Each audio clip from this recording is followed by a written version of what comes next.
Shalom, saudaraku yang kekasih di dalam Tuhan Yesus Kristus. Pada season yang ke-12 ini, saya ingin mengajak saudara dan saya untuk langsung pada poinnya, karena kita akan membahas bersama-sama tentang hal yang sangat penting, sangat prinsip mengenai pentingnya kita merubah cara kita di dalam memandang, memikirkan, memperhatikan terhadap penetapan Allah yang telah menetapkan anak laki-lakinya sendiri, yaitu Yesus Kristus, menjadi imam besar menurut peraturan Melkisedek. Sebab keberadaan daripada imam besar itu di dalam sistem yang lama itu dijelaskan, yaitu menurut peraturan Taurat di zaman Nabi Musa, maka perekrutan untuk menjadi imam besar yang akan bertugas secara khusus untuk masuk ke dalam ruangan Maha Suci sebagai seorang penghubung, seorang perantara, seorang yang mewakili umatnya kepada Allah, terutama untuk dapat mempersembahkan persembahan yang penting, yaitu persembahan korban karena dosa, korban penebusan, agar umatnya itu dapat dijadikan kehidupan yang sempurna, maha suci. Oleh karena itu, saya ingin langsung mengajak saudara membaca di dalam suratan Ibrani pasal yang kelima itu. Pada ayat yang pertama dikatakan demikian. Sebab setiap imam besar yang dipilih dari antara manusia ditetapkan bagi manusia dalam hubungan mereka dengan Allah, supaya ia mempersembahkan persembahan dan korban karena dosa. Ia harus dapat mengerti orang-orang jahil atau orang-orang yang jahil dan orang-orang yang sesat, karena ia sendiri penuh dengan kelemahan yang mengharuskan untuk mempersembahkan korban karena dosa, bukan saja bagi umat, tetapi juga bagi dirinya sendiri. Jadi di dalam sistem yang lama, di dalam era Nabi Musa yang memang diutus oleh Tuhan khusus untuk membangun bait Allah atau istilahnya tabernakel, yang merupakan miniatur dari kerajaan surga yang diperlihatkan oleh Musa di atas gunung itu, harus dibangun. Dan bangunan dari bait Allah atau yang diistilahkan tabernakel sebagai miniatur kerajaan surga itu ada 3 ruangan. Pertama, yang paling bawah atau yang paling depan, namanya halaman. Kemudian masuk ke dalam atau meningkat ke atas bagian tengahnya, itu dinamakan ruangan suci. Dan yang paling tinggi atau yang paling dalam itu namanya ruangan Maha Suci.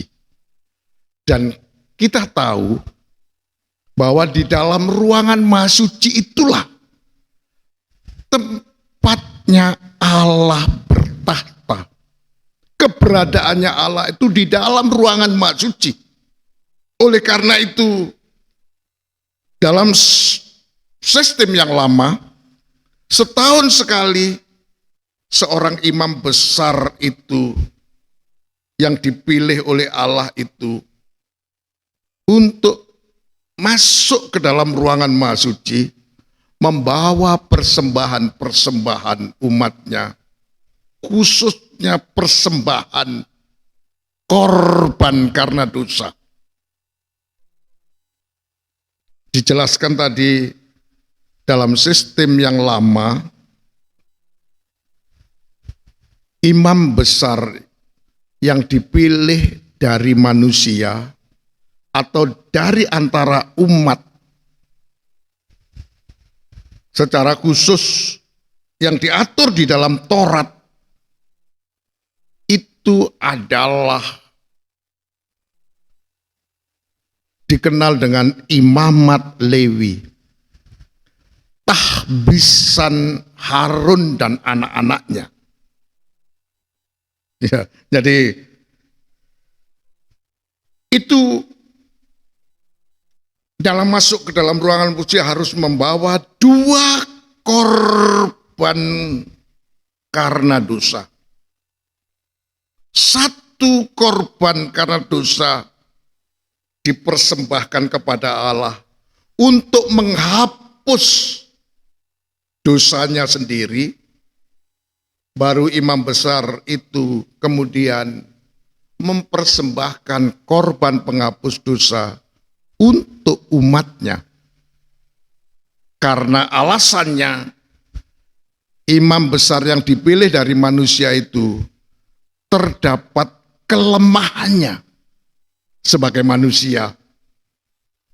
Dan dia harus mengerti tentang orang-orang yang jahil, orang-orang yang sesat. Sehingga dia harus ada korban menghapus dosa untuk dirinya, baru kemudian penghapus dosa untuk umatnya. Dan dikatakan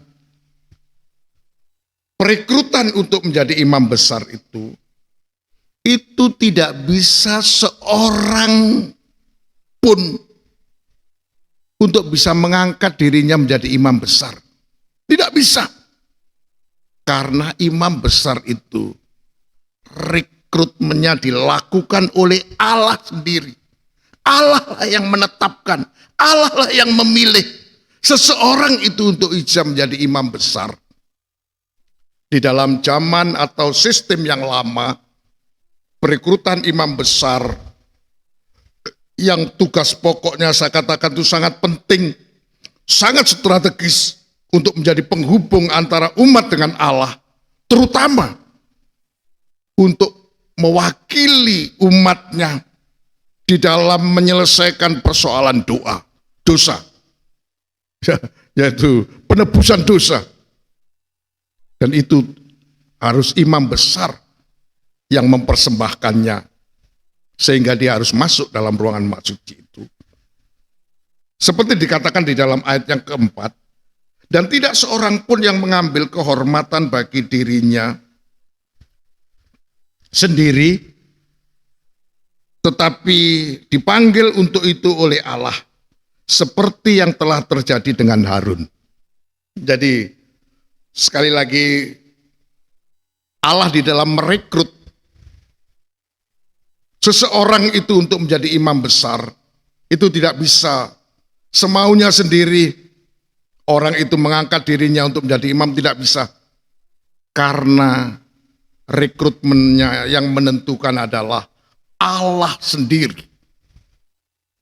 Seperti saya katakan tadi, di zaman Musa yang menggunakan sistem yang lama di dalam menetapkan imam besar, itu diambil dari suku Lewi, dan dari suku Lewi itu diambil hanya 1 orang, yaitu Harun. Ya, coba sedikit kita baca dengan agak cepat.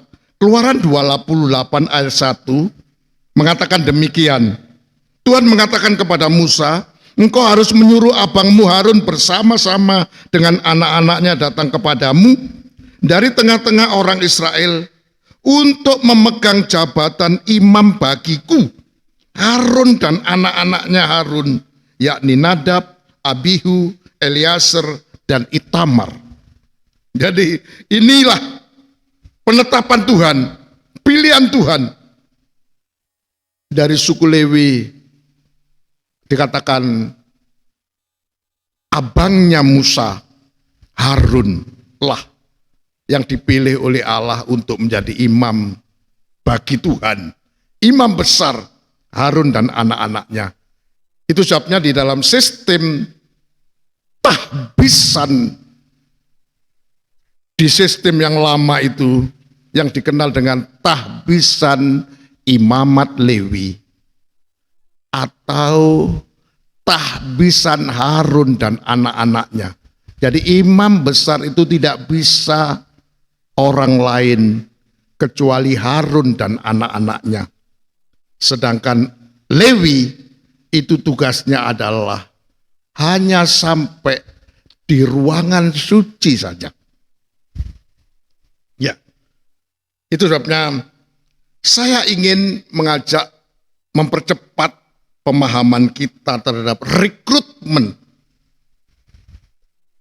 terhadap imam besar dalam cara yang baru.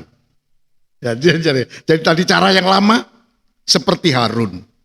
Tetapi cara yang baru dikatakan di dalam ayat 5. Demikian pula Kristus tidak memuliakan dirinya sendiri dengan menjadi imam besar, tapi dimuliakan oleh Dia yang berfirman kepada Kristus Yesus yang bunyinya, anakku engkau telah kuperanakkan pada hari ini. Ayat 6 sebagaimana firman-Nya dalam suatu nas lain, engkau adalah imam untuk selama-lamanya menurut peraturan Melkisedek. Jadi penetapan Kristus Yesus yang adalah anak laki-lakinya Allah. Dan pada hari ini dikatakan telah lahir, telah diperanakkan, artinya telah dihadirkan, telah didatangkan oleh Allah untuk menjadi imam selama-lamanya. Jadi coba sedikit saya ingin mengajak saudara membaca di dalam Mazmur 2 ayat 7, di mana Tuhan mengatakan, aku mau menceritakan tentang ketetapan Tuhan. Ia berkata kepadaku, anakku engkau telah kuperanakkan pada hari ini. Jadi ini adalah sudah menjadi ketetapan Allah. Kemudian dilanjutkan dengan Mazmur 110 ayat yang keempat. Tuhan telah bersumpah dan Ia tidak akan menyesal. Engkau adalah imam untuk selama-lamanya menurut Melkisedek. Jadi ini rekrutmen yang menjadi dasar rekrutmen dari sistem yang baru tentang penetapan Allah. Cerita dari penetapan Allah. Kisahnya Allah menetapkan anak laki-lakinya sendiri itu yang dihadirkan, yang didatangkan ke dalam dunia ini. Dan di dalam Mazmur 110 dikatakan Allah telah bersumpah dan Dia tidak akan menyesal dalam menetapkan anak laki-lakinya untuk menjadi imam besar selama-lamanya menurut Melkisedek. Jadi ada perbedaan yang sangat mendasar, tapi nanti kita akan pelajari di season berikutnya mengenai penetapan imam besar dalam sistem yang lama menurut Taurat, dasar hukumnya, yang dikenal dengan adanya imamat Lewi, tepatnya imamat atau tahbisan Harun dan anak-anaknya. Bedanya dengan sistem yang baru, Allah telah menetapkan, bahkan dikisahkan di dalam penetapannya seperti dikatakan dalam Mazmur pasal yang kedua tadi. Pada Allah telah menghadirkan anak laki-lakinya sendiri, yaitu Yesus Kristus. Dalam Mazmur 110 ayat 4, Allah telah menetapkannya sebagai imam besar selama-lamanya menurut peraturan Melkisedek. Jadi dasar penetapannya itu sistem yang lama menurut Taurat, sistem yang baru menurut Melkisedek. Ya, nanti kita jelaskan. Tapi saya ingin mengajak kepada saudara langsung untuk mempercepat pemahaman kita terhadap penetapan Allah terhadap anak laki-lakinya sendiri itu untuk menjadi imam besar menurut peraturan Melkisedek itu memang didasarkan kepada satu dasar yang sangat jelas, sangat rasional. Karena apa? Ketika Yesus menjadi manusia, sekalipun dia itu adalah anak Allah, maka dia membuktikan bagaimana ketaatannya dia kepada Allah, sampai dia bisa dari manusia mencapai kembali kesempurnaan. Dan dasar itulah kemudian Allah mengangkatnya menjadi imam besar menurut Melkisedek. Coba kita akan baca bersama di dalam Ibrani pasal 5 ayat ke-7. Dalam hidupnya sebagai manusia, Yesus Kristus telah mempersembahkan doa dan permohonan dengan ratap tangis dan keluhan kepada Dia yang sanggup menyelamatkannya dari maut. Dan karena kesalehannya, Yesus telah didengarkan. Perhatikan ayat 8. Dan sekalipun Yesus ia adalah anak laki-lakinya Allah sendiri, anak, ia telah belajar menjadi taat dalam apa yang dideritanya. Jadi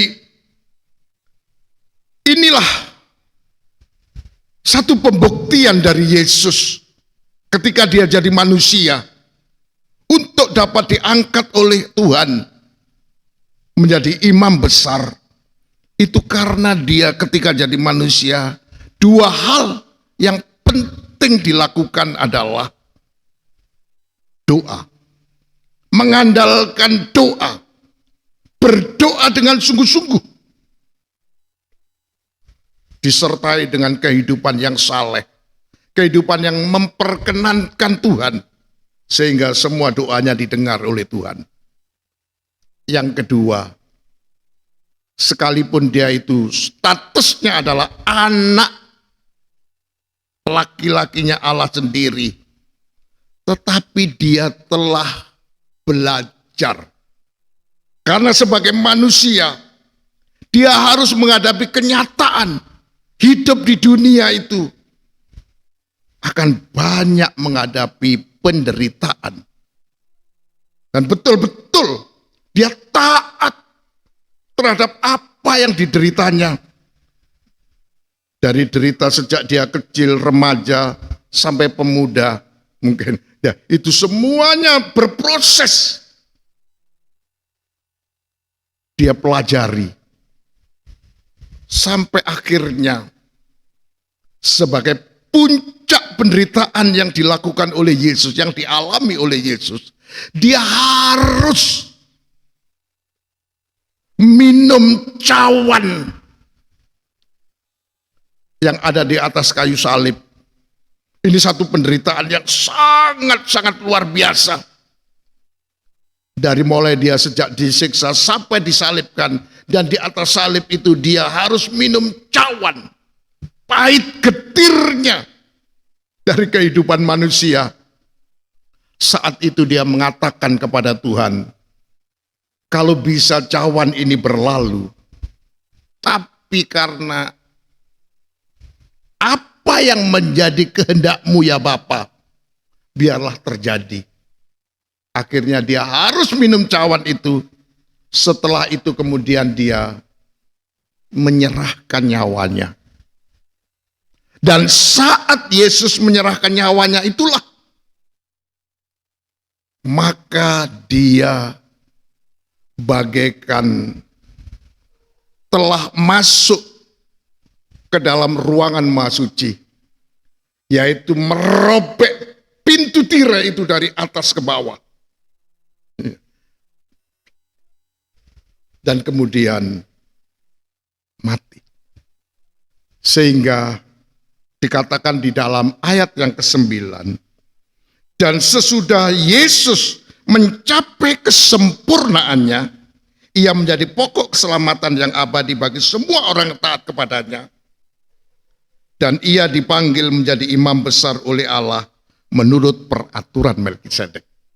Jadi inilah kisah penetapan Yesus Kristus menjadi imam besar menurut peraturan Melkisedek itu diawali dengan ketika dia berada di dalam dunia, ketika dia menjadi manusia,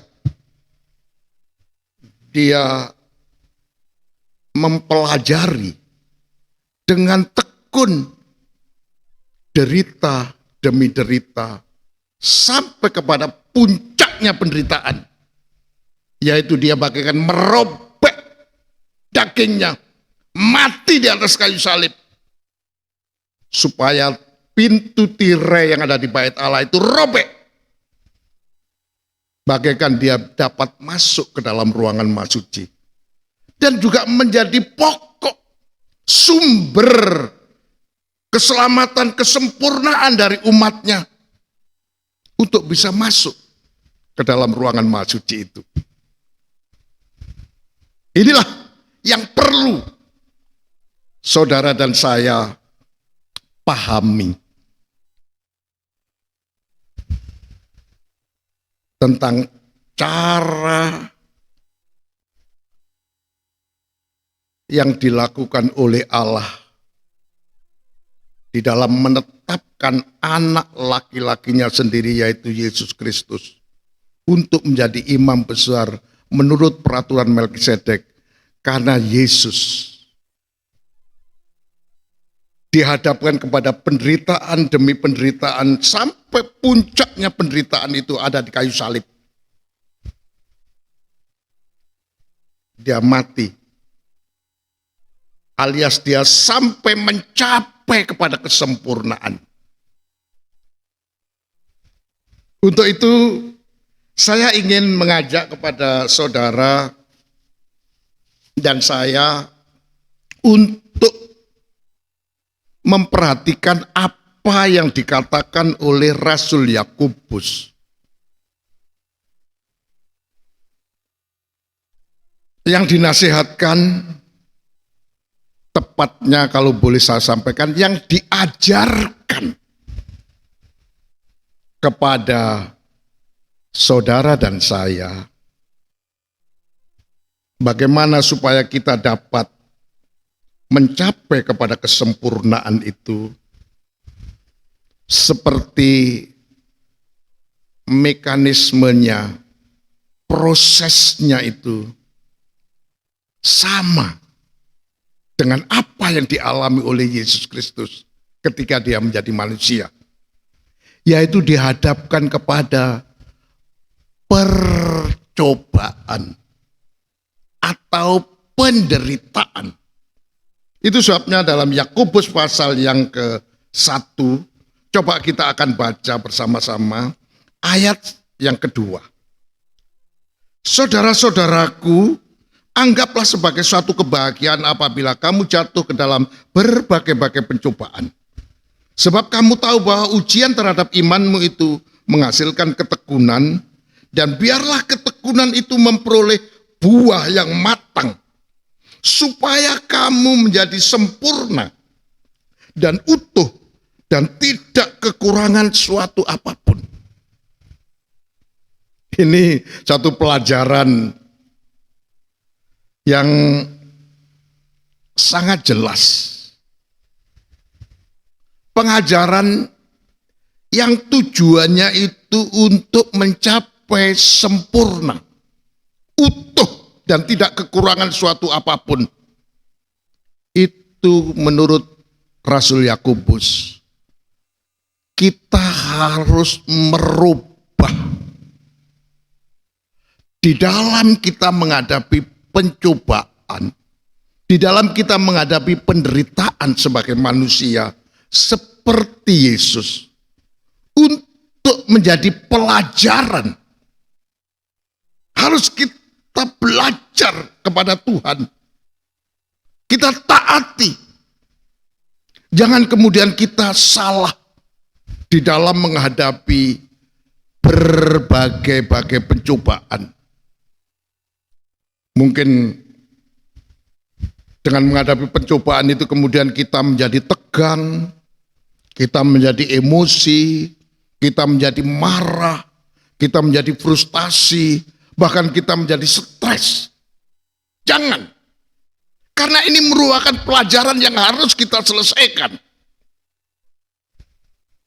Dan itu dari pencobaan berbagai-bagai. Dari pencobaan 1, pencobaan 2, dan seterusnya. Itu harus kita rubah menjadi ujian iman bagi kita. Sebab kalau kita anggap berbagai-bagai pencobaan itu bukan masalah, tapi satu kebahagiaan. Karena kita tahu iman kita sedang diuji. Apakah kita dapat menyelesaikan dengan baik? Atau kita dapat meluluskan? Supaya tujuannya semua orang yang sedang belajar itu tidak statis atau tidak tetap pada tingkat bawah saja. Tapi supaya kita bisa meningkat ke tingkat atasnya. Orang belajar itu harus melalui mekanisme yang jelas, yaitu diuji. Ya, sedikit saya mau bercerita tentang bagaimana pengalaman saya ketika saya sekolah dasar. Waktu itu tahun 57 saya masuk sekolah rakyat. Waktu itu belum ada penggantian sekolah rakyat itu menjadi sekolah dasar seperti sekarang. Namanya sekolah rakyat. SR. Tahun 1957 saya kelas 1 SR. Dan tamat tahun 62-63.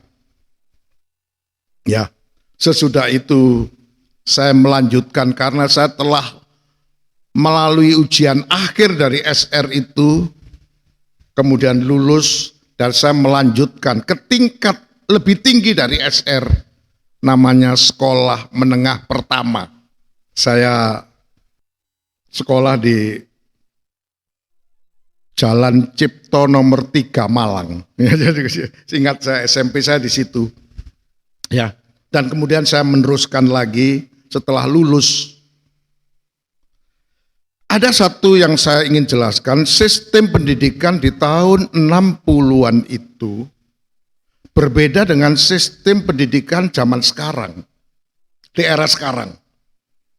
Zaman era saya tahun 60-an itu sekolah dasar atau sekolah rakyat, sampai kemudian sekolah menengah pertama dan seterusnya, sampai kemudian tingkat tinggi. Mungkin ya, itu mekanisme yang dianut adalah menganut 1 tahun itu 3 kali ujian. Istilahnya itu ada catur wulan pertama, catur wulan kedua, catur wulan ketiga. Dan sesudah terakhir ada ujian nasional atau ujian umum. Tingkatan itu supaya bisa dapat tanda kelulusan berdasarkan ujian nasional itu. Sertifikat mungkin ya sertifikatnya, gitu ya. Jadi berbeda dengan zaman sekarang. Jadi dulu kami itu 1 tahun harus ujian 3 kali, karena 1 tahunnya harus ada mengikuti catur wulan pertama sampai catur wulan kedua, ketiga.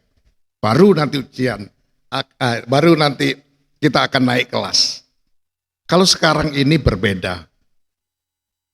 Sistem pendidikan yang dilakukan oleh negara Republik Indonesia menganut sistem sekarang ini 1 tahun hanya 2 kali ujian, yaitu semester pertama atau semester ganjil, kemudian semester kedua atau semester genap.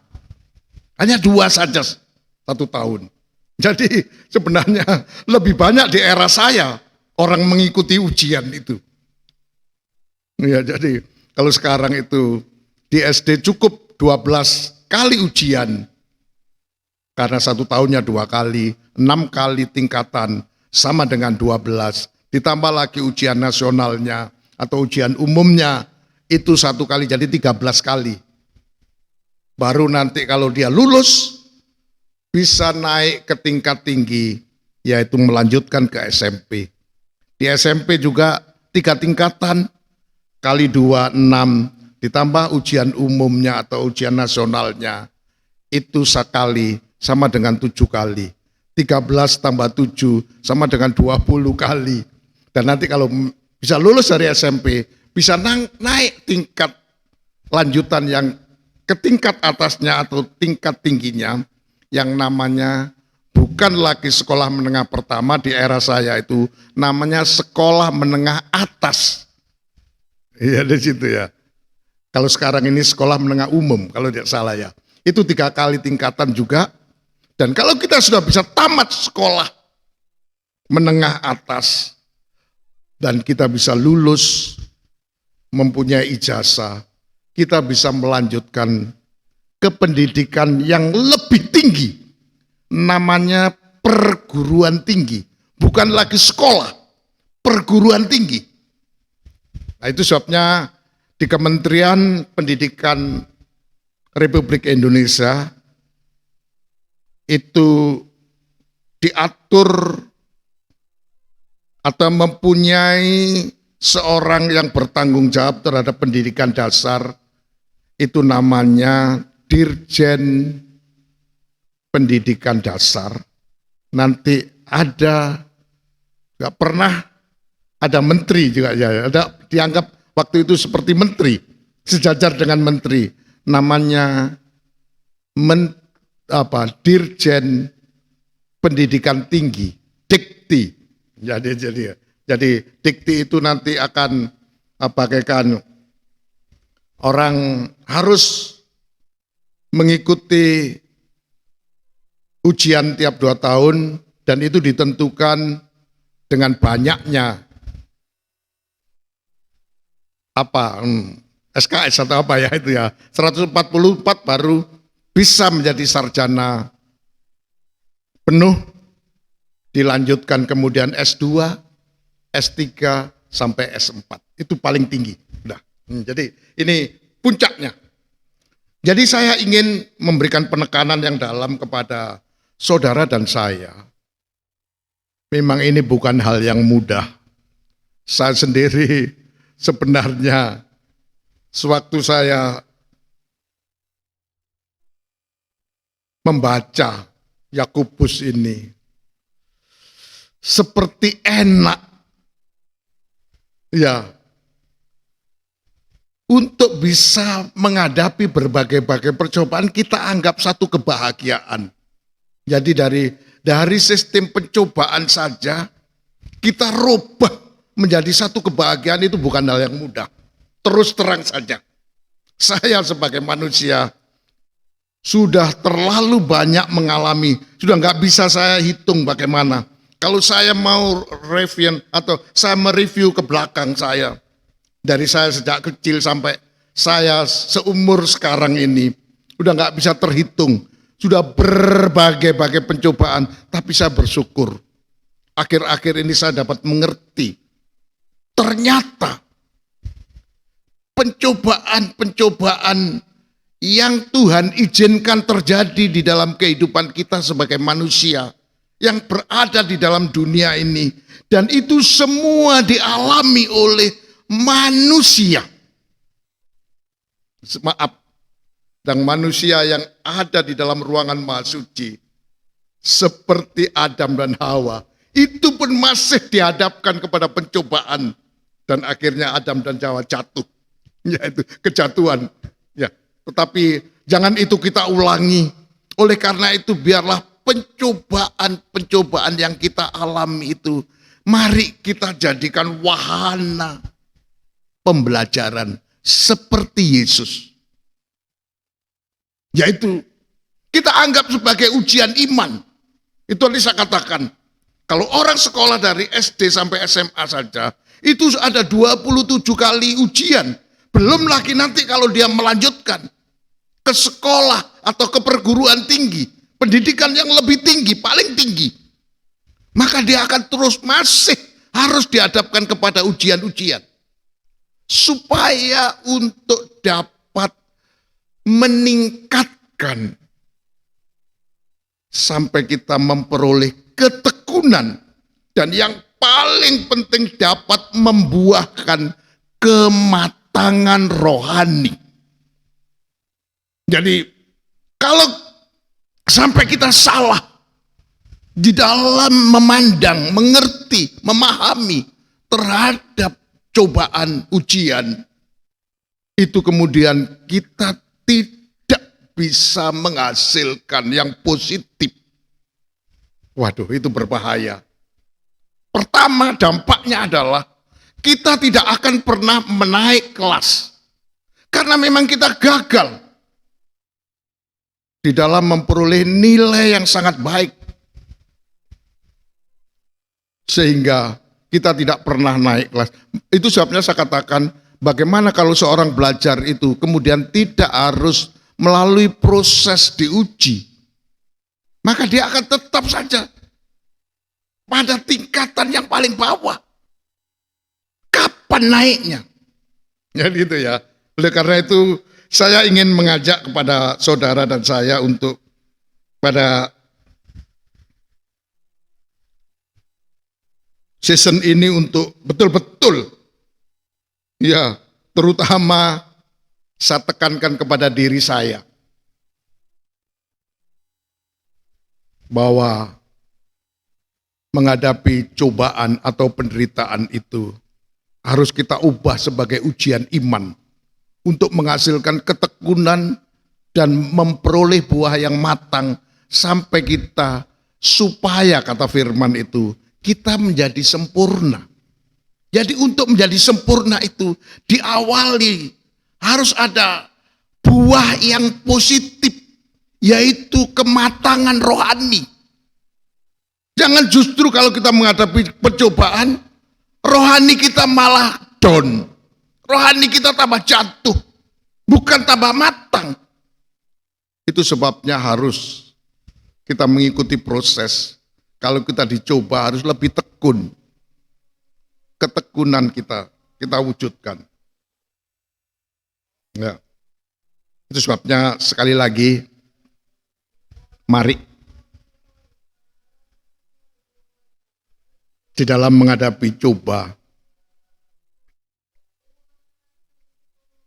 kita jadikan wahana ujian iman kita, supaya kita dapat masuk ke dalam ruangan maha suci. Daerah kesempurnaan itu, seperti Yesus, harus mencapai puncaknya. Pelajaran yang tertinggi. Ya. Untuk itu saya ingin mengajak saudara dan saya untuk langsung membaca di dalam suratan Ibrani pasal yang kelima. Saya ingin mengajak membaca di dalam salinan bahasa Indonesia sederhana pada ayat yang ke-11. Supaya dengan kita mendapatkan pokok keselamatan, sumber keselamatan, kesempurnaan dari Yesus yang telah menjadi sempurna dan kemudian ditetapkan oleh Allah sebagai imam besar itu mendorong, menstimulasi saudara dan saya untuk menjadi kehidupan yang semakin matang, semakin dewasa rohani kita. Sebab salah satu arti daripada sempurna itu adalah dewasa rohani.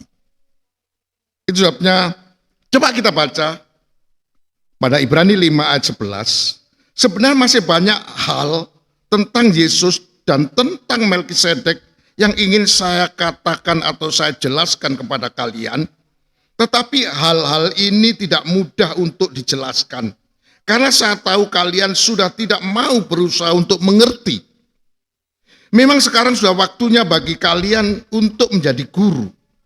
Tetapi sekarang kalian masih memerlukan orang lain untuk mengajar kalian tentang dasar-dasar dari firman Allah. Kalian masih sama seperti bayi yang hanya bisa minum susu dan belum bisa makan makanan keras. Ayat 13, karena siapa yang masih minum susu saja, berarti dia masih bayi. Orang yang seperti itu belum siap untuk menerima ajaran-ajaran yang lebih tinggi. Karena belum terlatih bagaimana caranya membedakan ajaran yang memimpin kepada hidup benar dari ajaran yang menyesatkan. Sedang orang-orang dewasa secara rohani siap untuk menerima ajaran-ajaran yang lebih tinggi. Karena mereka sudah melatih diri mereka untuk membedakan antara ajaran benar dengan ajaran yang jahat. Jadi saudaraku yang kasih, dengan adanya pokok keselamatan, sumber keselamatan yang berasal dari Yesus yang sudah menjadi sempurna, sudah mencapai kesempurnaan, menjadi contoh soal bagi kita saat kita menjadi manusia seperti Dia, dihadapkan kepada berbagai-bagai percobaan, berbagai-bagai penderitaan, maka itu harus kita jadikan satu pelajaran yang sangat penting. Jangan kemudian kita salah mempersepsikan pencobaan, penderitaan itu. Ya. Oleh karena itu, sekali lagi, sebenarnya mengenai ruangan Maha Suci, atau pelayanan Yesus yang sudah menjadi sempurna dan ditetapkan oleh Allah sebagai imam besar itu banyak yang perlu diungkapkan. Tapi ini bentuknya adalah pengajaran tingkat tinggi. Atau sama dengan makanan itu diumpamakan sebagai makanan yang keras. Jadi bagi kehidupan yang sekalipun ditinjau dari sudut lamanya mengikut Tuhan, tapi karena memang makanan yang dimakan itu adalah memerlukan orang lain mengajar kepada kita pengajaran dasar dari firman, maka dikatakan oleh Tuhan tidak mungkin kita bisa makan makanan yang keras itu. Alias sama dengan bayi yang harus minum susu saja. Dikatakan di dalam ayat yang ke-13, karena siapa yang masih minum susu saja, berarti dia masih bayi. Dan orang yang seperti itu belum siap untuk menerima ajaran-ajaran lebih tinggi. Jadi memang sulit untuk Tuhan memberikan pengajaran yang sebenarnya banyak yang harus diungkapkan, banyak yang harus dijelaskan. Tapi karena ini bentuknya makanan keras, ajaran tingkat tinggi, maka sangat dibutuhkan. Sebenarnya menurut firman ini, yang dibutuhkan adalah kemauannya untuk ingin belajar, untuk ingin mengetahui. Dan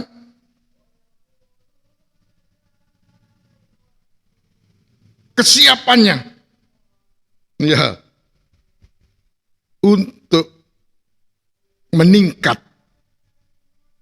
Ya, dan itu sekali lagi Tuhan mengatakan di dalam Lukas pasal 6 ayat 40, memang seorang murid itu kalau sedang belajar, dia tidak akan bisa melebihi gurunya. Tetapi kalau seorang murid itu dapat menamatkan pelajarannya, dapat menyelesaikan setiap ujian-ujian yang diberikan oleh gurunya itu, maka dia akan menjadi sama dengan guru itu. Jadi ini memang betul-betul dibutuhkan ketekunan di dalam kita belajar. Dan kemauan kita untuk mau mengerti, terutama tentang misteri yang ada di dalam ruangan Maha Suci. Daerah kesempurnaan merupakan tempat atau ajaran yang tinggi itu. Sekali lagi kalau saya bisa analogikan, menggambarkan peta daripada tabernakel, skema daripada tabernakel, sket daripada tabernakel yang merupakan miniatur dari kerajaan surga itu, kalau digambarkan secara vertikal, maka ruangan Maha Suci ada yang paling tinggi, tingkat yang paling tinggi, ajaran yang paling tinggi. Di tengahnya itu, di bawahnya itu, ajaran tentang ruangan suci, kehidupan yang suci. Dan bawahnya itu adalah halaman. Kalau digambarkan secara horizontal, maka ruangan Maha Suci itu berada di tempat yang paling dalam. Yang tengahnya ruangan suci, yang luarnya itu halaman. Jadi sekali lagi, saudaraku yang kasih, sebenarnya untuk kita menjadi dewasa rohani, menjadi kehidupan yang sempurna dalam arti dewasa rohani, memiliki kematangan rohani sebagai buah dari ketekunan kita mengikut Tuhan, maka dibutuhkan bukan soal waktu, bukan soal umur. Umur dan waktu kita mengikut Tuhan itu tidak menjamin bahwa kita bisa mencapai kesempurnaan. Itu akan ditentukan, dikatakan di sini, kemauan kita untuk belajar, kemauan kita untuk mau mengerti, dan ketekunan kita. Dan yang paling penting, dikatakan di dalam ayat yang ke-13, seorang yang bayi itu adalah tidak terlatih di dalam membedakan ajaran yang memimpin kepada hidup benar. Yaitu apa? Pengajaran yang memimpin kita menuju kepada tujuan yang tepat. Sasaran yang jelas. Yaitu ruangan Maha Suci. Oleh karena itu, bagi orang-orang yang dewasa rohani, kata ayat itu adalah orang yang siap menerima ajaran-ajaran yang lebih tinggi. Karena mereka sudah melatih diri mereka untuk membedakan ajaran benar dan ajaran yang jahat. Kesimpulannya sangat jelas. Orang yang mencapai kesempurnaan itu ditentukan oleh karena terlatihnya untuk menerima pengajaran, untuk membedakan pengajaran mana yang benar, yang mengarah kepada tujuannya. Seperti apa yang diajarkan oleh Tuhan tentang kerajaan surga, kemudian diminiaturkan menjadi kemah Allah atau tabernakel. Tujuan kita adalah masuk ke ruangan Maha Suci. Itu sebabnya ditentukan oleh adanya seorang imam besar yang ditetapkan oleh Allah, sekalipun dari manusia, seperti anak laki-lakinya, diharuskan datang ke dunia ini untuk menjadi manusia, supaya dia mengikuti proses, mengikuti mekanisme untuk diangkat menjadi imam besar, karena dia telah mencapai kesempurnaan. Oleh karena itu sekali lagi, mari melalui season yang ke-12 dalam mengungkap misteri di balik pintu tirai atau misteri ruangan Maha Suci ini, semoga kita dapat mengalami perubahan cara kita di dalam memandang, di dalam mempelajari, dalam memperhatikan, dalam memikirkan tentang keberadaannya Yesus yang telah ditetapkan oleh Allah menjadi imam besar menurut peraturan Melkisedek ini, yang dikatakan sebagai pokok keselamatan, sumber keselamatan kita, karena dia telah ditetapkan oleh Allah sebagai imam besar.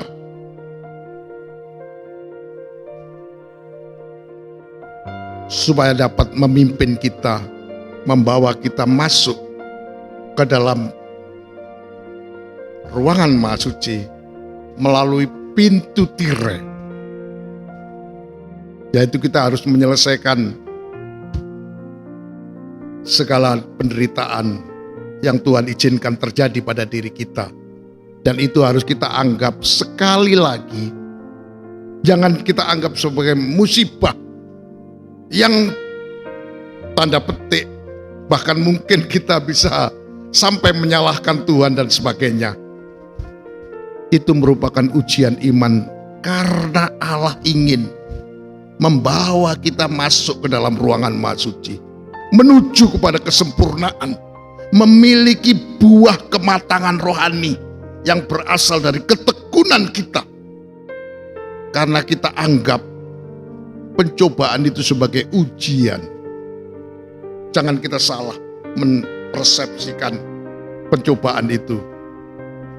Karena bisa dikatakan semua orang yang ada di dalam dunia itu, apapun statusnya, dia akan tetap diperhadapkan kepada pencobaan. Karena ini merupakan satu-satunya pintu yang harus kita masuki sebagai pintu tirai untuk kita menuju kepada ruangan Maha Suci, menuju kepada kesempurnaan. Semoga Tuhan Yesus Kristus sebagai imam besar menurut peraturan Melkisedek memberkati saudara dan saya untuk kita bisa dipimpin, dibawa masuk ke dalam kesempurnaan itu. Tuhan memberkati. Amin.